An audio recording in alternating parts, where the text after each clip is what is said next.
Stage 4 మోకాళ్ల అరుగుదలకి నొప్పి లేకుండా కీళ్ల మార్పిడి ఆపరేషన్ చేయబడును. Doctor Ramesh Gajula, endoscopic spine ortho surgeon and pain physician, పెనిషియా spine pain ortho and sleep centre, Uppal, Hyderabad. ఇప్పటివరకు నక్సలిజం సాధించింది ఏంటంటే శూన్యం.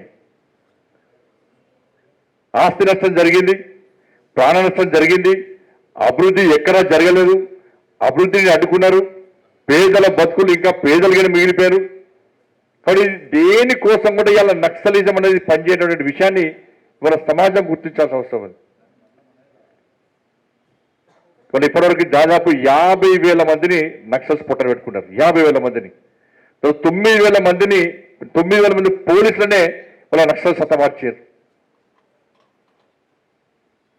ఇలా 13,000 మంది దాదాపు నక్సల్స్ ఇలా ప్రభుత్వాన్ని లొంగిపోయారు.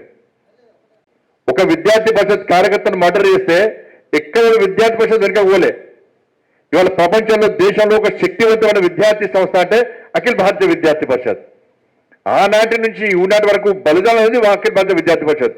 విద్యార్థి పరిషత్ ఏదో కూడా అధికారాలు, విద్యార్థి రాజకీయ వ్యవస్థ కాదు, రాజకీయ సంస్థ కాదు, రాజకీయ పార్టీ కాదు. విద్యార్థి పరిషత్ ఫలానా పార్టీ అధికారంలో రావాలని చెప్పి విద్యార్థి పరిషత్ కోరుకోదు. ఫలానా పార్టీ అధికారం రావాలని చెప్పి విద్యార్థి పరిషత్ పనిచేయదు. వాళ్ళు దేనికోసం త్యాగాలు చేసిన విద్యార్థి పరిషత్ కార్యకర్తలు ఒక్కసారి ఆలోచించాలి. ఏ వ్యక్తి అయినా ఏ పార్టీ అయినా అధికారం కోసమో దేనికోసమో దానికోసం ఒక స్వలాభం కోసం పనిచేసినటువంటి ఆర్గనైజేషన్స్ ఈ దేశంలో ఉన్నాయి. కానీ ఏ స్వలాభం లేకుండా కేవలం విద్యారంగ సమస్యల పరిష్కారం కోసం జాతీయ భావాజాలంతో ఒక అనేక ఒడిదుడులు ఏర్పడక కూడా అనేక ఇబ్బందులు ఏర్పడినప్పుడు కూడా నాటి నుంచి నేటి వరకు కూడా శక్తివంతంగా తయారైన సంస్థ అఖిల భారతీయ విద్యార్థి పరిషత్. అక్కడ ఉన్నటువంటి ఫోటో చూస్తాం మనం. దాని ఇప్పటికే 50 మంది విద్యార్థి పరిషత్ కార్యకర్తలు కానీ భారతీయ జనతా పార్టీ కానీ వివిధ క్షేత్రాల కార్యకర్తలు కానీ నక్సల్ చేతులుగా బలైపోయారు. ఎవరు రాజకీయ పార్టీకి సంబంధం వీళ్ళెవరు కూడా. కారణం ఏంటంటే మీరందరూ వాళ్ళ మంచిగా కష్టపడి చదువుకోవాలి, విద్యార్థులను దేశభక్తులుగా తయారు చేయాలి, ఒక మంచి ఆలోచన సంస్కారకర్తలుగా తయారు చేయాలి. వాళ్ళు చదువుకున్న విద్య సమాజానికి ఉపయోగపడాలి, ఈ దేశానికి ఉపయోగపడాలని చెప్పి ఒక శక్తివంతమైన భారతదేశ నిర్మాణం జరగాలని చెప్పి ఒక మంచి ఆలోచనతోని ఇలా విద్యార్థి పరిషత్ కార్యకర్తలు పనిచేసేది తప్ప ఏ రోజు కూడా నేను ఎమ్మెల్యే కావాలి, నేను ఎంపీ కావాలి, ముఖ్యమంత్రి కావాలి దానికోసం ఏ విద్యార్థి పరిషత్ కార్యకర్త పనిచేయలేదు. ఇవాళ భారతీయ జనతా పార్టీ ప్రభుత్వం ఏర్పడకముందు కాంగ్రెస్ పార్టీ ప్రభుత్వం ఉన్నప్పుడు ఈ దేశంలో దాదాపు 220 జిల్లాలో ఉన్నటువంటి నక్సలిజం ఈరోజు భారతీయ జనతా పార్టీ ప్రభుత్వం ఏర్పడిన తర్వాత, నరేంద్ర మోడీ గారి ప్రభుత్వం ఏర్పడిన తర్వాత కేవలం 12 జిల్లాలకు మాత్రమే పరిమితమైంది. ఇప్పుడు ఉన్నటువంటి పరిస్థితుల్లో కేవలం 1-2 రాష్ట్రాలకే పరిమితమైంది. నెక్స్ట్ మార్చి వరకు ఎట్టి బస్సులో నక్సలిజం అనేది ఈ దేశంలో కనపడకుండా పోతుంది అని 100% వాస్తవం. ఇవాళ కేసీఆర్ గారు ఏమంటారంటే ఆపరేషన్ కగార్ ఆపేయండి. నాకు కూడా ఫోన్ చేసి చాలా మంది ఆపరేషన్ కగార్ ఆపేయండి, చర్చలు జరపని చెప్పండి. ఇవాళ కాంగ్రెస్ పార్టీ, ఇవాళ భారతీయ జనతా పార్టీ కాంగ్రెస్ పార్టీ లెక్క పిరికి పందాల పార్టీ కాదు. ఇవాళ నరేంద్ర మోడీ గారికి పవర్ఫుల్ మనిషి, అమిత్ షా గారు ఒక శక్తివంతమైనటువంటి ఒక వ్యవస్థకు ఒక అధినేత ఆయన. ఇవాళ టేబుల్ మీద తుపాకీ పెట్టి చర్చలు జరిపేటువంటి పార్టీ అటువంటి ప్రభుత్వం భారతీయ జనతా పార్టీ ప్రభుత్వం కాదు, ఎన్డీఏ ప్రభుత్వం కాదు. ఇవాళ కాంగ్రెస్ పార్టీ కూడా అనేక సందర్భాల్లో చర్చలు జరిపింది, వాళ్ళ చేతిలో తుపాకీ ఉన్నది అయినా చర్చలు జరిపింది. కాంగ్రెస్ పార్టీ ప్రభుత్వాలు సాధించింది ఏంటి? నక్సలిజంగా ఉన్నది, విధ్వంసం జరుగుతున్నది, ఆశించడం జరుగుతున్నది, ఇంతవరకు సాధించింది ఏం లేదు. ఇలా భారతీయ జనతా పార్టీ ప్రభుత్వం ఏర్పడిన తర్వాత కఠినంగా వ్యవస్థం కాబట్టి ఈ దేశంలో తుపాకీ ఒక చట్టాన్ని కాపాడే పోలీస్ చేతిలో ఉండాలి, ఈ దేశాన్ని కాపాడే ఒక జవాన్ చేతిలో ఉండాలి తప్ప ఇలా విధ్వంసక శక్తిలో తుపాకీ ఉంటే దాన్ని ఉపేక్షించేది లేదు, దాన్ని పూర్తిగా నిర్మూలించి తీరుతామని చెప్పి ఇవాళ నరేంద్ర మోడీ గారి ప్రభుత్వం సంకల్పం తీసుకునే కనుకనే ఈ దేశంలో బాంబ్ బ్లాస్ట్లు ఆగిపోయినాయి. ఈ నరహంతక నక్సలైట్లు కానీ ఇటువంటి నరమేధం కానీ పూర్తిగా నిర్మించబడ్డదంటే ఇలా అర్థం చేసుకోవాల్సి వస్తుంది.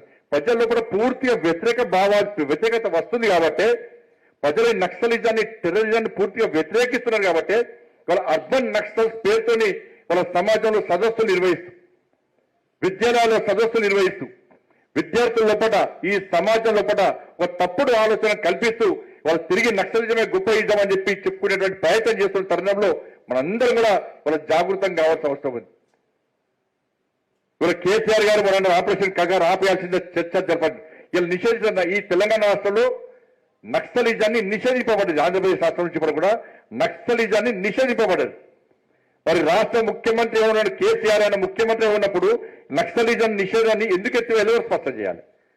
ఇవాళ నక్సలిజాన్ని సమర్థించే రేవంత్ రెడ్డి గారు కూడా ఆయన ప్రభుత్వం ఏర్పడింది, ఆయనకు ధైర్యం ఉంటే నక్సలిజం నిషేధం ఎత్తివేయని చెప్పండి. అంటే ద్వంద్వ విధానాలు వీళ్ళు, ద్వంద్వ విధానాలు. వాళ్ళు అధికారం ఉన్నప్పుడు ఒక విధానం, అధికారం లేనప్పుడు ఇంకో విధానం. మొత్తం నక్సలిజాన్ని పూర్తిగా అంచివేస్తాం, నక్సల్స్ ముక్త్ భారత్ను నిర్మిస్తామని చెప్పి ఒక యుద్ధ ప్రాతిపదికన ఈ దేశంలో అనేక మార్పులు జరుగుతున్నాయో ఇటువంటి సందర్భంలో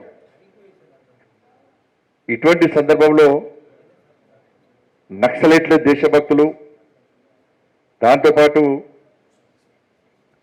పేదరికం ఉన్నంత వరకు నక్సలిజం ఉంటుందని చెప్పి సాక్షాత్తు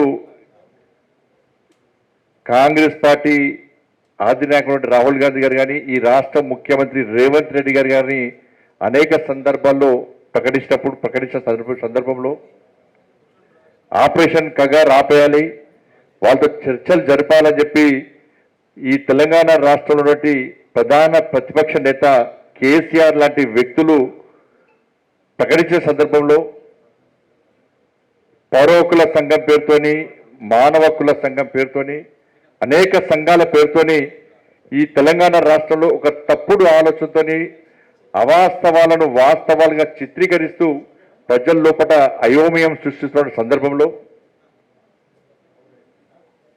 అఖిల భారతీయ విద్యార్థి పరిషత్ ఆధ్వర్యంలో రాష్ట్ర వ్యాప్తంగా నక్సల్స్ నరమేధం మేధోమదనం పేరుతోని నిజంగా సదస్సులు నిర్వహించడం చాలా గొప్ప విషయం, చాలా మంచి కార్యక్రమం. నక్సలైట్ల దేశభక్తులు అని చెప్పి ఇవాళ సమాజంలో కూడా చూపెట్టే ప్రయత్నం కొంతమంది అర్బన్ నక్సల్స్ పేరుతో చేస్తా ఉన్నారు. ఈ దేశంతో సంబంధం లేకుండా విదేశీ సిద్ధాంతాలను పుణిగిపుచ్చుకొని దాంతోపాటు భారతదేశంలో భారత జాతీయ పతాకాన్ని ఎగిరేయొద్దు, ఎగిరేస్తే చంపేస్తామని చెప్పి సాక్షాత్తు అఖిల భారతీయ విద్యార్థి పరిషత్ కార్యకర్త సామా జగన్మోహన్ రెడ్డిని హత్య చేసినటువంటి నక్సల్స్ ఏ దేశానికి సంబంధించిన దేశభక్తులు స్పష్టం చేసే అవసరం ఉంది. ఈ దేశ సిద్ధాంతాలు కావు, ఈ దేశం జాతీయ పథకం ఎగిరేద్దంటారు, ఎగిరేస్తే చంపేస్తామంటారు, చంపుతారు. వీళ్ళు ఏ దేశం కోసం పనిచేస్తున్నారు, ఏ దేశ సిద్ధాంతం కోసం పనిచేస్తున్నారు, వీళ్ళు ఏ దేశానికి సంబంధించిన దేశభక్తులు, దాని మీద చర్చ జరగాల్సిన అవసరం ఉంది. ఇవన్నీ చూసిన తర్వాతనే నరేంద్ర మోడీ ప్రభుత్వం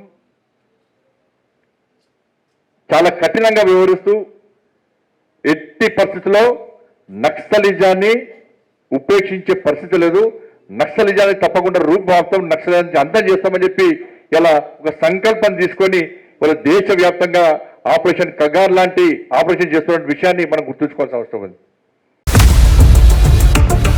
ఇండియా పాకిస్తాన్ ఉద్రిక్తతలపై లేటెస్ట్ అప్డేట్స్ కోసం డౌన్లోడ్ చేసుకోండి RTV లైవ్ యాప్.